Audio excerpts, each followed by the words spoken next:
দুর্নীতির ফাঁসে জর্জরিত শাসক দল তৃণমূল কংগ্রেস। প্রকাশ্যে শাসক দলের দুর্নীতির একেবারে পাহাড়। তদন্তকারীদের নজরে একের পর এক রাজ্যের মন্ত্রী শান্তি। ফের ইডির স্ক্যানারে দমকল মন্ত্রী সুজিত বসু। ভোটের আগে রাজনৈতিক আক্রমণ বলেই দাবি করছেন পাল্টা মন্ত্রী। পাল্টা তৃণমূলকে জাতীয় চোরের দল বলে খোঁচা দিয়েছে বিজেপি। যদি মনে করেন যে এজেন্সিকে দিয়ে আমাদের বিরুদ্ধে অ্যাকশন নেবেন, we are ready to accept any action.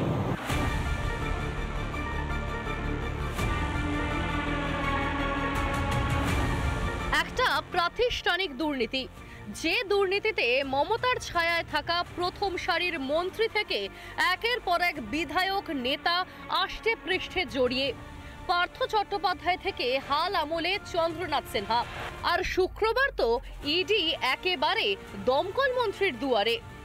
Sujit বসুর অফিস রেস্তোরাঁয় ইডির ম্যারাথন তল্লাশি। ওরা প্রত্যেকবারই এটা করে, ইলেকশন যখন আসে তখন বিশেষ করে যারা পার্টিতে অ্যাক্টিভলি কাজ করে তাদের বাড়ি অফিস এসব জায়গায় যায়। এটা মনে হয়তো এটা টার্গেট করছে এই জায়গাটা, বিশেষ করে এই জায়গায় ওদের লোকজন কিছু নেই, আর রাজনৈতিকভাবে এটা আক্রমণ হচ্ছে। দক্ষিণ দমদম পুরসভার ভাইস চেয়ারম্যান ছিলেন সুজিত বসু।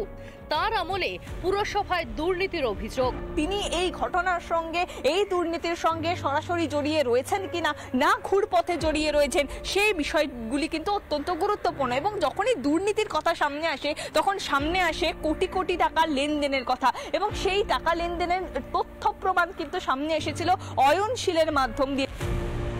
দলের এইসব দুর্নীতির কথা কি জানেন না মাননীয়া? তাহলে বৃহস্পতিবার এসআইআর নিয়ে বলতে গিয়ে হঠাৎ এজেন্সিকে কেন টানতে গেলেন madam?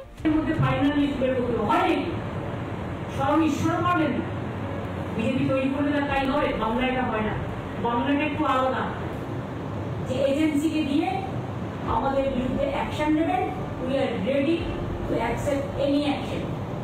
If there is action, there is a reaction also.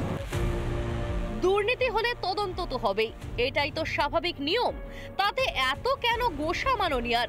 দুর্নীতি ইস্যুতে রাজ্যকে পাল্টা দিচ্ছে বিজেপি। এখন এই চাকরি দুর্নীতি, এসএসসি দুর্নীতির তদন্ত চলছিল, সেই সময় বিভিন্ন কাগজপত্র পাওয়া যায়, তার মধ্যে রেড চার্ট পাওয়া যায়। কারণ আমাদের এই এগরোল মিনিস্টার, কিন্তু এগরোল থেকে এত সম্পত্তি কিভাবে করলেন এটা বাংলার মানুষকে বলার দরকার আছে। তো জাতীয় চোরের দলের একজন নেতার বাড়িতে রেড হবে না, এটা তো আশ্চর্যের বিষয়।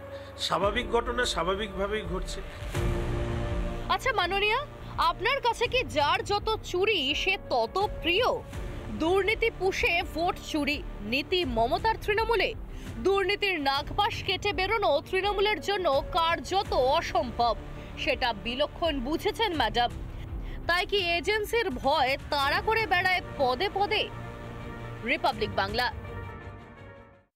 নানা ধরনের কন্টেন্ট দেখার জন্য লাইক করুন, শেয়ার করুন আমাদের ফেসবুক পেজ, সাবস্ক্রাইব করুন আমাদের ইউটিউব চ্যানেল। পাশাপাশি অন্যান্য ব্রেকিং নিউজের জন্য অবশ্যই চোখ রাখুন রিপাবলিক বাংলায়।